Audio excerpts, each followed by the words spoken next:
Estrategia para resolver problemas de la primera ley de Newton. Les voy a dar unos consejos breves de cómo hacer una estrategia para resolver de forma eficiente los problemas de la primera ley de Newton. Lo primero que vamos a hacer es hacer un diagrama de cuerpo libre del objeto que estemos estudiando. Les voy a decir un poco más adelante lo que es el diagrama de cuerpo libre. Entonces, lo primero que hay que hacer es hacer un diagrama de cuerpo libre del objeto. Segundo, en problemas de equilibrio, siempre la condición que tenemos que cuidar es que la sumatoria de todas las fuerzas involucradas sobre el sistema o la fuerza neta del sistema sea igual a 0. Esto nos garantiza que nuestro sistema está en equilibrio. ¿Y qué implica esto? Que toda la sumatoria de las fuerzas en X o de los componentes en X de las fuerzas deben ser igual a 0. Y que toda la sumatoria de las fuerzas en Y o de los componentes de las fuerzas en Y deben ser igual a 0. Si ponemos esta condición a nuestros problemas, nos estamos asegurando de que el problema está en equilibrio. ¿Y qué significa que es en equilibrio? Que el objeto está en reposo o a velocidad constante. Siempre que un programa les diga que el objeto está en reposo o a velocidad constante, esta es la condición que tienen que usar para plantear el problema. Hacer la sumatoria de fuerzas igual a 0. ¿Qué es un diagrama de cuerpo libre? Un diagrama de cuerpo libre es un artefacto muy útil en la física para el estudio de las fuerzas que actúan sobre los objetos. En el análisis de un objeto solo importan las fuerzas que actúan sobre el cuerpo que estemos estudiando, y en un diagrama de cuerpo libre lo que vamos a hacer es colocar al objeto de estudio solo, libre de su entorno y con vectores que muestren las magnitudes y direcciones de todas las fuerzas que actúan sobre este objeto. Ojo, es importante aquí recalcar que las fuerzas van a ser las que vamos a poner en el diagrama de cuerpo libre, solo las que actúen sobre el objeto que estamos estudiando. Por ejemplo, vamos a poner una bola de demolición que cuelga de una cadena en una grúa. Aquí tenemos este caso físico de una bola que cuelga de una cadena, de una grúa.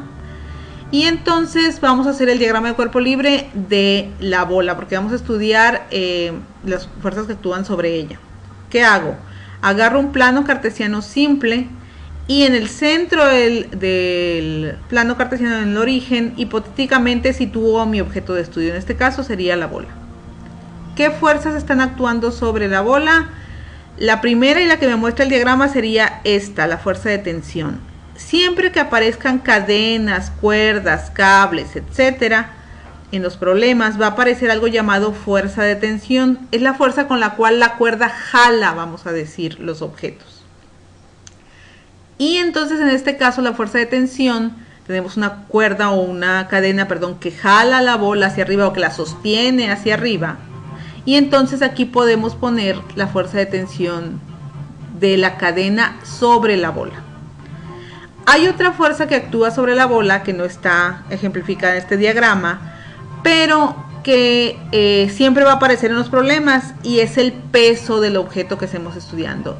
Siempre que un objeto esté en la gravedad terrestre, va a ser atraído hacia el centro de la Tierra, y por eso tenemos un peso.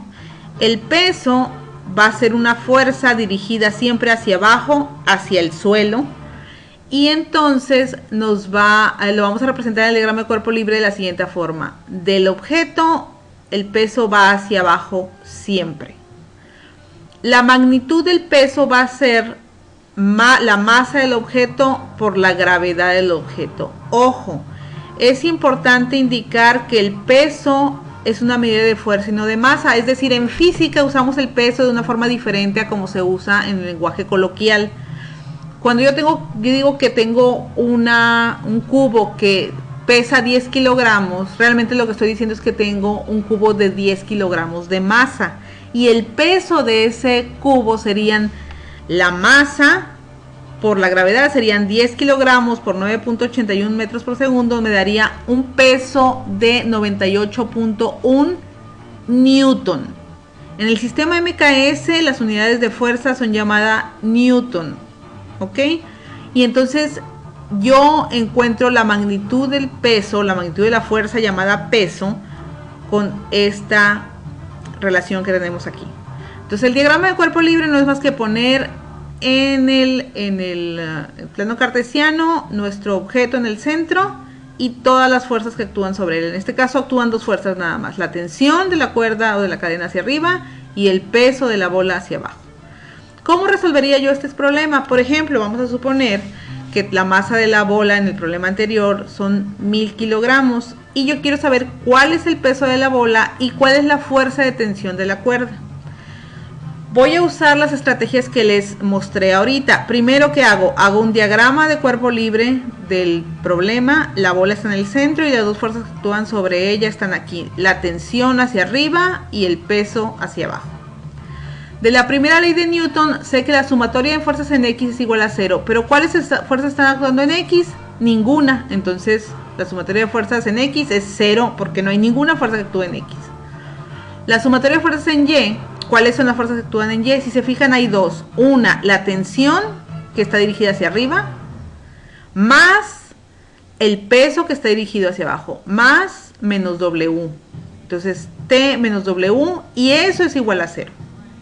Estas son mis ecuaciones con las que voy a resolver el problema.